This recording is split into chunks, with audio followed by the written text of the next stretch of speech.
Et bonjour, frères et sœurs. Bienvenue de retour dans notre étude de Jonas, qui n'est pas à propos du fait de se sauver quand Dieu donne une mission. Non, au contraire, c'est la main de Dieu qui s'élance vers les nations, les païens, les idolâtres. Et comment Dieu est souverain sur son œuvre. Ce qu'il veut va s'accomplir. Et même quand l'homme semble résister, comme Jonas, Dieu ne fait que l'utiliser pour accomplir vraiment son plan. Jonas ne voulait pas aller à Nénive. Il ne voulait pas aller vers les païens, idolâtres des autres nations. Ben, Dieu s'assure qu'il va dans un bateau pour le faire et ensuite l'amène où est-ce qu'il le voulait depuis le début. C'est bon de garder ça en tête. De garder justement en tête ce que Dieu est en train d'accomplir dans cette interaction qui va avoir lieu entre les mariniers, les gens du bateau, et Jonas. D'avoir le contraste entre ces deux personnages et quelque chose d'extraordinaire qui se passe. Je vais vous le montrer. Et on s'appelle que Jonas vient juste réveiller. Le capitaine lui a dit « Prie ». Et il semble que Jonas ne l'a pas fait. Donc on continue à partir de ce point-là. L'homme de Dieu est si en rébellion contre Dieu qu'il ne veut même pas prier son Dieu. Et c'est là qu'on arrive au prochain verset. Et ils se rendirent l'un à l'autre. Venez et tirons au sort pour savoir qui nous attire ce malheur. Ils tirèrent au sort et le sort tombait sur Jonas. C'est ici, je rappellerai à tel point que le narrateur, Dieu, le Saint-Esprit, choisit ce qu'il veut nous partager. Il aurait pu simplement dire « ils tirèrent au sort et le sort tombait sur Jonas ». Pourquoi nous partager l'interaction qu'ils ont eue, la conversation entre eux? Mais on lit la conversation. Ils voulaient savoir qu'est-ce qui se passait. Ils ont une curiosité de comprendre ce malheur qui est sur eux. Pourquoi ce jugement nous tombe dessus? C'est une bonne sorte de curiosité, ça. Pourquoi il semble avoir un jugement? Pourquoi le monde ne marche pas? Et le narrateur veut le montrer. Ces gens se posaient des bonnes questions. Et ils vont justement chercher à tirer au sort pour le comprendre. Ne manquez pas la répétition, hein? Ils veulent tirer au sort, donc ils tirent au sort et le sort tombe sur Jonas. Le sort, c'est vraiment un jeu de hasard. Mais non pas avec Dieu. Dans la loi, justement, Dieu le dit que vous tirez au sort, mais c'est moi qui décide le résultat. Et le résultat, c'est je pointe vers Jonas. Comme je dis, la volonté de Dieu va s'accomplir. Donc, alors, ils lui dirent, dis-nous qui nous attire. Qui nous attire ce malheur? Quelles sont tes affaires? Et d'où viens-tu? Quel est ton pays? Et de quel peuple es-tu? Ils le bombardent de questions parce qu'ils veulent comprendre, rappelez-vous. Comme je dis, c'est une bonne chose que quelqu'un nous pose des questions, nous les croyants. Faut pas être si rapide à les repousser et dire c'est pas tes affaires ou tes questions sont pas appropriées. Non, il y a un sens où est-ce que des fois les gens veulent vraiment savoir, vraiment comprendre comment est-ce que le Dieu de l'Ancien Testament semble avoir tellement de colère et de destruction, puis le nouveau, non. On veut leur expliquer, on veut les aider à comprendre et voir c'est le même Dieu, qui a le même jugement dans le nouveau et qui demande la même grâce dans l'Ancien. Donc, ils le bombardent de questions, ils veulent comprendre, ils veulent savoir. Et Jonas, et lui dire, désolé. Il leur répondit, je suis hébreu, et je crains l'Éternel, le Dieu des cieux, qui a fait la mer et la terre. Quand vous ressentez le sarcasme un peu, ou l'ironie, je crains l'Éternel. Ouais, Jonas craint tellement l'Éternel qu'il se sauve devant son appel. Il le craint tellement qu'il va dans un bateau qui est sur la mer quand c'est Dieu qui a fait la mer. Et ce n'est pas une grosse crainte de l'Éternel. Hein? Et le narrateur nous donne ces paroles de Jonas, vous allez voir, pour une bonne raison. Mais ne manquez pas à quel point que tout est centré sur l'Éternel. Sur ce Dieu qui a fait les cieux et la terre, la mer. C'est lui qui a tout fait et c'est de lui tout vient. Tout est pointé vers lui. C'est lui qui est présenté au peuple. Et en plus, il prend le nom d'alliance, le nom Yahweh, Yahvé, le nom par lequel Dieu s'est fait connaître aux Hébreux. Là, maintenant, eux l'entendent. Eux peuvent le faire connaître. Voici comment eux réagissent. Ces hommes eurent une grande frayeur et lui dirent, pourquoi tu fais cela? Car ces hommes savaient qu'ils fuyaient loin de la face de l'Éternel, parce qu'il leur avait déclaré. L'expression au début, grande frayeur, en réalité, contient 2 fois le mot crainte. C'est comme s'ils avaient une grande crainte remplie de frayeur. C'est ça l'idée en hébreu. Prenez note de ça. Parce que Jonas vient de dire, lui, il craint l'Éternel, mais on savait que c'était faux, c'était l'hypocrisie. Mais aussi, le narrateur lui dit, non, mais eux, ils ont une vraie crainte tremblante. Une grande crainte remplie de frayeur. Ils ont une vraie crainte au plus profond de leur âme pour qui est ce Dieu. Et le fait que Jonas est en rébellion contre ce Dieu. Ils sont plus dérangés que Jonas est en rébellion, que Jonas lui-même l'a été, qui est allé se coucher dans le fond du bateau, comme on le verrait la dernière fois. Et le fait qu'ils savent la raison pour laquelle ils fuyaient et qu'est-ce qui se passait, et que nous, c'est pas écrit, ça nous montre à quel point que le narrateur choisit ce qu'il nous partage. Hein, ils ont appris qu'il fuyait de sa face parce qu'il avait déclaré, mais ça, c'est pas lu dans le verset. Il y a eu d'autres conversations qui ne nous ont pas écrites, parce que c'est pas ça qui est important. Ce qu'il est, c'est exactement les mots que Dieu veut qu'on entende et qu'on porte attention. Mais déjà, on voit le contraste entre l'homme qui dit craint l'Éternel et ceux qui sont vraiment à avoir une crainte de l'Éternel. Prenez note de cela. Parce que ça continue à se dérouler. Ils lui dirent, que te ferons-nous pour que la mer se calme envers nous? Car la mer était de plus en plus orageuse. Encore, ils posent de bonnes questions. Ils savaient qu'il y avait un sens de justice, même leur Dieu à eux. Si quelqu'un désobéissait aux lois de leur Dieu, il devait être puni. Et ils comprennent. Si toi, tu désobéis à ton Dieu, il faut que tu sois puni. Ils ne savent pas l'ampleur, bien sûr, mais ils comprenaient. Tu as fait le mal, tu dois être puni. Qu'est-ce qu'on fait? La question qu'ils posent, que ferons-nous, me fait tout de suite penser à Acte 2.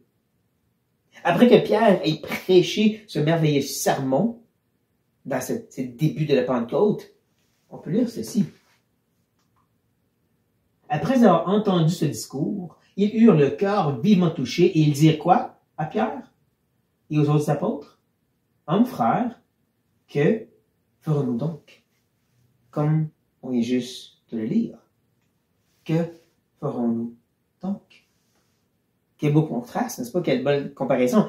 C'est sûr que les premiers lecteurs de Jonas n'avaient pas le livre de Actes, ni l'évangile de Jésus-Christ encore, mais nous, et encore plus Dieu, qui a écrit le livre de Jonas, oui, lui savait. On a d'un côté ces mariniers des païens, idolâtres, qui se tournent vers l'homme de Dieu pour savoir quoi faire. De l'autre côté, tu as justement ces gens qui veulent savoir quoi faire en se tournant vers l'homme de Dieu, Pierre. À cause que la colère était de plus en plus intense. Hein, la tempête devient de plus en plus orageuse. De la façon qu'eux ont commencé à ressentir, on a mal agi, on a crucifié notre propre Messie. Qu'est-ce qu'on va faire? Donc, il y a vraiment des similitudes à voir ici. Et voici qu'est-ce que je n'en pas.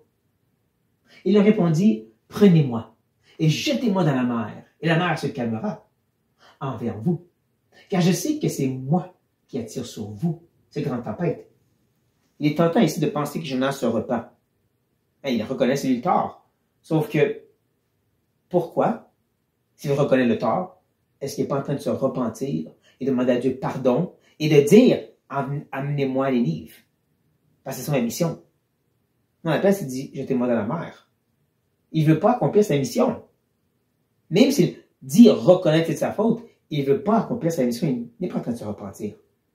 Qu'il mentionne que la tempête va se calmer, ça ne veut pas dire que Dieu est en train de lui révéler.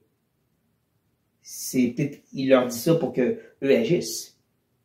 Jonas ne semble pas être en train de chercher la face de Dieu ici. Au contraire, il semble beaucoup plus vouloir continuer à fuir la face, même au point de vouloir tuer pour ne pas être obligé de le faire. On pourrait se dire, mais pourquoi que l'humain, c'est pas juste lancer un bateau dans l'eau? Parce que le suicide, c'est contre la loi de Dieu. Mais si eux le font, c'est pas de sa faute. regarde, je te reviens à l'éternel, mais ils m'ont pitché dans l'eau, je ne peux rien faire. C'est en plus comme ça. Jonas ne veut absolument pas aller vers ces païens, idolâtres, meurtriers, pour leur prêcher de se repentir. Mais là, on a des païens idolâtres, qu'on va voir, qui semblent avoir des sentiments plus nobles.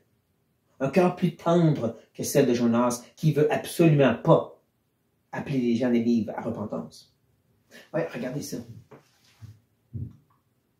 Ces hommes ramaient pour gagner la terre, mais ils ne le purent. Parce que la mer s'agitait toujours plus contre eux. Ils ont voulu sauver la vie de Jonas. Quand Jonas leur a dit, tout simplement, tuez-moi, lancez-moi dans l'eau. Eux ont dit non, on va te sauver la vie à la place. Wow! Comme je dis, ces païens idolâtres ont un sentiment plus noble envers Jonas que lui, là, envers ses idolâtres et ceux des livres. Je crois que vous voyez le contraste que Dieu essaie de mettre devant nous. Ces hommes qui priaient, invoquaient, suppliaient leur Dieu, puis Jonas ne le faisait pas. Et les voici maintenant étant prêts à sauver la vie d'un homme qui ne mérite pas d'être sauvé. C'est fou. C'est frappant. C'est le cas de ces hommes que le narrateur est en train de mettre devant nos yeux.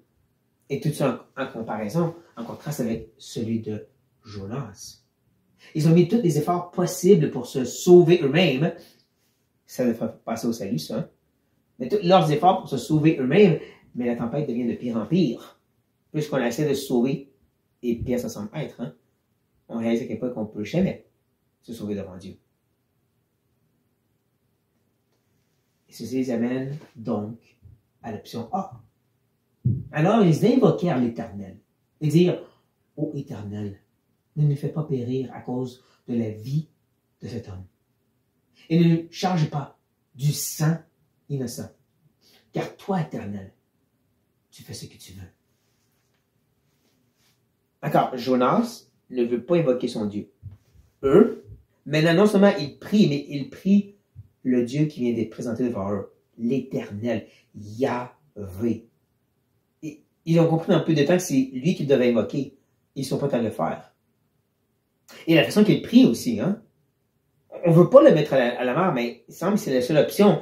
S'il te plaît, pardonne-nous. Ils confessent. Ils cherchent la miséricorde, comme on est supposé faire devant Dieu. En plus, ils demandent que le sang innocent. On va dire, attends, mais Jonas, il n'était pas innocent. C'est vrai. Mais c'est pas ça le point.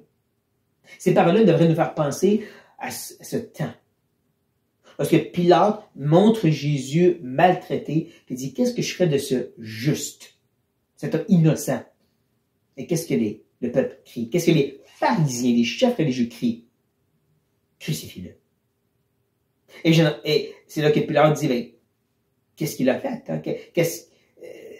Il est innocent, pourquoi je ferais ça? Ils répondent que son sang, le sang de l'innocent, retombe sur nous, les Juifs, peuple de Dieu. Ces idolâtres disent, s'il te plaît, Seigneur, ne mets pas ce sang sur nous. Wow! Quel sentiment plus noble, n'est-ce pas? Quel sentiment plus noble que dans le cœur de cet homme, qui reconnaît que Dieu fait ce qu'il veut. Moi, ça me passait à Isaïe 53. Dans Isaïe 53, bien sûr, hein, cet agneau qui est à venir, Jésus-Christ, ce souffre-douleur. Et bien, ça nous dit ceci. Il a plu, hein? Qu'est-ce que Dieu voulait, c'est son plaisir de le briser par la souffrance. Après avoir livré sa vie en sacrifice pour le péché, il aura une postérité et prolongera ses jours. Et l'œuvre de l'Éternel prospérera entre ses mains. Comme je dis, ça me fait penser à ça. Dieu fait ce qu'il veut. Et qu'est-ce qu'il veut? C'est de crucifier Christ pour nous sauver. Juste une petite parenthèse ici que je trouvais intéressant à méditer dessus. Donc, ils ont prié. Maintenant, ils vont agir. Puis, ils prirent littéralement, levèrent Jonas et le jetèrent dans la mer. Et la fureur de la mer s'apaisa. Mais le mot, c'est lever. Un peu comme on a vu que Jonas, dès le début, s'est fait dire, lève-toi, va et prêche. Puis il l'a pas fait. Eux le lèvent. Là, mais c'est aussi littéralement ce que tu dois faire. Tu dois lever une personne pour la lancer par-dessus le bateau. En même temps, qu'est-ce qu'on a fait avec Jésus? On l'a levé pour le mettre sur la croix. Pour que tous le voient et croient. Pas pour rien, qu'est-ce que Dieu dit ici. Ils l'ont levé, ils l'ont jeté, et ensuite la tempête s'est calmée. Comme Christ à la croix a calmé la colère de Dieu qui était sur nous parce qu'il l'a pris sur lui-même. Ouais, non, c'est si clair l'image ici quand on connaît bien notre Bible. Qu'est-ce qui se passe ici? Un homme est sacrifié pour qu'un peuple puisse vivre. C'est l'Évangile.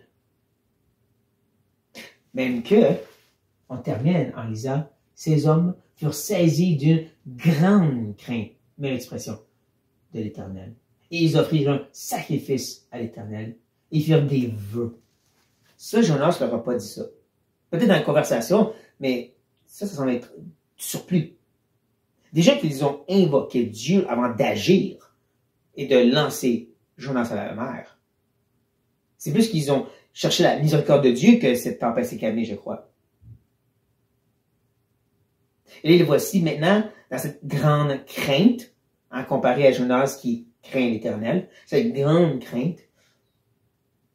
Ils sont prêts à sacrifier à Dieu des animaux, et à faire des vœux envers lui.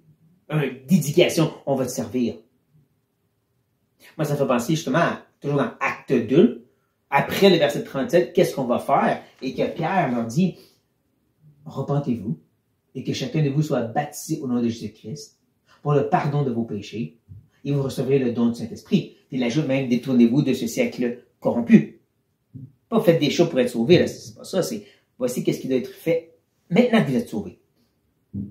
C'est pour ça que quand des gens qui lisent cette histoire disent on ne croit pas que ces hommes-là ont vraiment été sauvés, que ça n'a pas un vrai engagement vers Yahweh. Moi, je dis au contraire, lis le texte. Le narrateur essaie de tout faire pour nous montrer comment c'est une vraie conversion qui est faite devant nos yeux de ces hommes-là, ces idolâtres païens.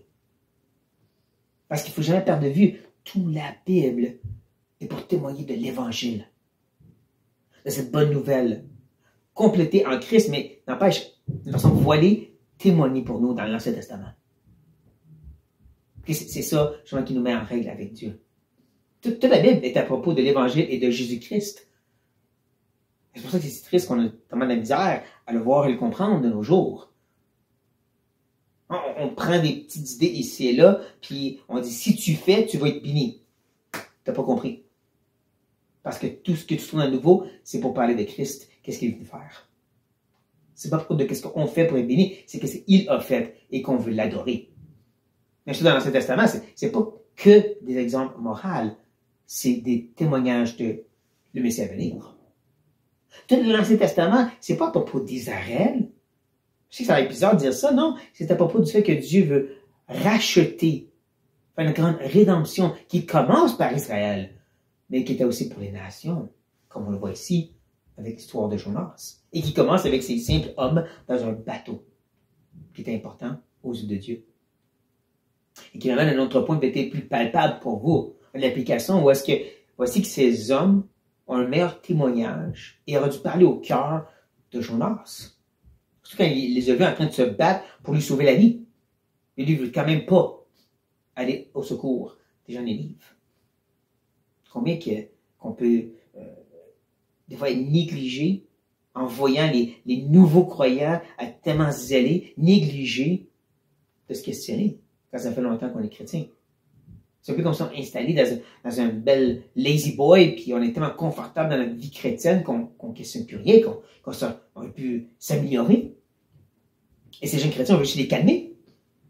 Mais au contraire, ça devrait nous provoquer, comme ça aurait dû travailler le cœur de Jonas, à place de juste vouloir se sauver, au point d'être prêt à être tué pour pouvoir accomplir sa mission. Mais bon. J'espère que ceci fut bénéfique et une bénédiction pour vous, chers frères et sœurs, et vous de la richesse du livre de Jonas. Soyez bénis.